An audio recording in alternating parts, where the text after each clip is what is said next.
তারেক রহমান দেশে আসার ১০০ ঘন্টাও পার হয়নি, এর মধ্যে রীতিমতো টালমাটাল রাজনৈতিক পরিস্থিতি। হঠাৎ করেই জানানো হয় ঢাকা ১৭ আসন থেকে লড়বেন তারেক রহমান। এরই মধ্যে সংগ্রহ করা হয়েছে মনোনয়নপত্র। আন্দালিব রহমান পার্থকে পাঠিয়ে দেওয়া হয়েছে ভোলা ১ আসনে। এছাড়াও বিএনপির চূড়ান্ত মনোনয়ন থেকে শেষ মুহূর্তে বেশ কয়েকজনকে বাদ দেওয়া হয়েছে। এমন পরিস্থিতির মধ্যে জামায়াত এনসিপি জোট গঠনের খবরে রাজনীতিতে নতুন করে আলোচনা সমালোচনার জন্ম দিয়েছে।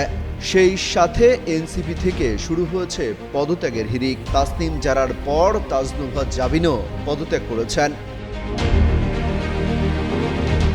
এরই মধ্যে হঠাৎই জরুরি সংবাদ সম্মেলন ডাকে জামায়াত এবং এনসিপি। জামায়াতের আমির জানান, এনসিপির সঙ্গে কিছুক্ষণ আগেই আমাদের বৈঠক হয়েছে, সেখানে তারা আমাদের সঙ্গে এই সমঝোতা বা জোটে যুক্ত হয়েছে।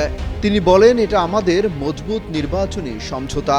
সারা দেশে ৩০০ আসনের বিভিন্ন আসনে আমাদের মধ্যে প্রার্থী নির্ধারণ করেছে।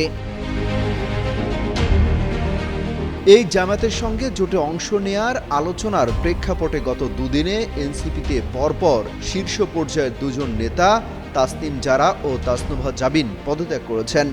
এছাড়া আরও ৩০ জন নেতা এনসিপির আহ্বায়ক নাহিদ ইসলামের কাছে স্মারকলিপি দিয়েছেন।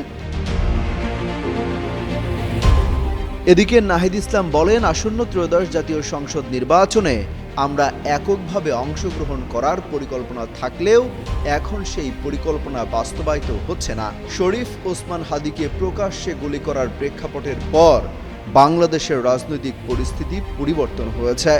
যারা গণঅভ্যুত্থানে পরাজিত হয়েছে তারা এই জুলাই প্রজন্মকে নিঃশেষ করার জন্য নানাভাবে ষড়যন্ত্র করে যাচ্ছে। এই পরবর্তীত প্রেক্ষাপটে আধিপত্যবাদী শক্তি যেন গণঅভ্যুত্থান পরবর্তী বাংলাদেশকে ঠেকাতে না পারে, সেজন্য আমরা বাংলাদেশ জামায়াতে ইসলামী ও তাদের ৮ দলের জোটের সঙ্গে একাত্মতা জানিয়েছে। এদিকে ইনকিলাব মঞ্চ হাদি হত্যার বিচারের দাবিতে অবরোধ ডেকেছে।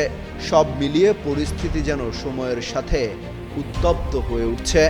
অমিত হাসান রবিন, যুগান্তর নিউজ।